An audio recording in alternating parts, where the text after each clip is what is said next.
This video is brought to you today by Ghost Tags. This is my own company that I started because I wanted a glow-in-the-dark AirTag case. These things are awesome. You can stick them on your backpack, on your dog's collar, and you will be able to find it at night. We've got two colors, blue and green. They've got great reviews. Go check them out. Links to them down below. Now on to the video. Hey guys, what's up? I'm Slim and you're watching Slimothy TV.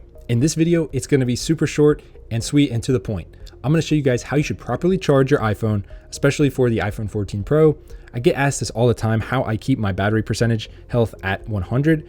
Basically just go into settings, battery, and then battery health and charging. And as you can see, my maximum capacity is at 100% still. I've had this since day one. I pre-ordered it. And not only do I use it for business all day, but I actually am on the phone every night, all night. I leave this on a call. This is the ultimate stress test of the battery, and I am still at 100%. There are other YouTubers that are literally below 100%. They do not put their phone through nearly as much. They actually try not to use their phone. They have multiple phones, and they try to keep it at 100% to make you think that their battery tips and tricks are better than everyone else's. I put this thing through the ringer. I use it just how I want. I don't baby it at all, and this is my main phone. So you're probably wondering, how the heck do you keep it at 100%? I'm gonna talk kind of quick here, but I'm gonna go through all the steps. It's very simple. First off, keep optimized battery charging on, turn off clean energy charging. It's a gimmick, it's pretty stupid. So as long as optimized battery charging is on, you are good to plug your phone in overnight and let it charge up. It will learn your sleeping habits and your waking habits, and it'll charge your phone up to 80% at night, and it'll hold it at 80% once it learns your routine. And by 7 in the morning or whenever you normally wake up, it will charge you up and top you up to 100%. So you're ready to go for the day. This is much better on the battery. Instead of charging it up to 100% right at like 10 p.m. and leaving it 100% all night, that's not good for the battery. So this gets it up to 80%, holds it all night until right before you wake up, and then gets you to 100%. It's perfect. Keep optimized battery charging on. That is a huge part of this.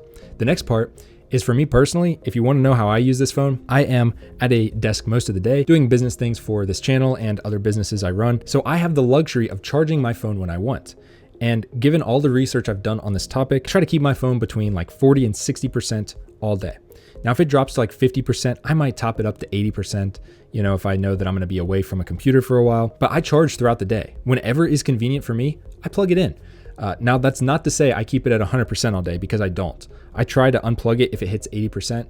I like to keep it between 20 and 80% at all times, unless I'm going out for an extended period of time, like 12 plus hours of the day, or at night. That's it. I plug it in for quick spurts. A lot of people think that hurts the battery. Like, oh, if I'm sitting at my desk for 30 minutes and I plug in my phone from 70 to 80%, that's going to hurt the battery. No, you know what hurts the battery? Going from 100% to 0% and charging it up. That hurts the battery way more. So charge your phone throughout the day. Plug it in when you get a chance. You see it at 40%, try not to let it go much further than 40%. Top it up to 60 or 80%. That's much healthier for the battery. When it drops below 40%, it doesn't like it. Think of it like this. Lithium-ion batteries like the middle ground. So they like between 40 and 60% at all times. Obviously, that's not possible to do every day. We have busy lives. So use the phone however you want. But if you do have the luxury of choosing, just top it up throughout the day. That's not going to hurt anything. But keep this in mind. This battery is like $80 or $100 to replace from Apple. Why worry about it so much? I mean, realistically, if worst case scenario, you have to replace it once every 2 years for $80, that's not a big deal. It's not worth worrying over. You own the phone doesn't own you. So do whatever you want with your battery. But I'm just giving you tips on how to keep it at 100% like this, because I don't worry about my battery. I don't even care. If it drops, I'm just gonna replace it. I replace it every 2 years anyway. Even if it doesn't need it, I replace it because I keep all my phones. But maybe you're the type of person that sells it or trades it in, so who cares? Use your phone how you want, but you're gonna keep your phone for a long time and you really don't wanna spend that extra couple bucks. These are just the tips that are facts on how to keep your battery at 100% for as long as possible. So that's how you properly charge your phone, and those are the best tips I've got. So if you wanna see more tips and tricks, I got tons more videos coming. So hit the video with a big thumbs up and subscribe, and drop a comment down below with your thoughts. That's all I got for this one, guys. Peace.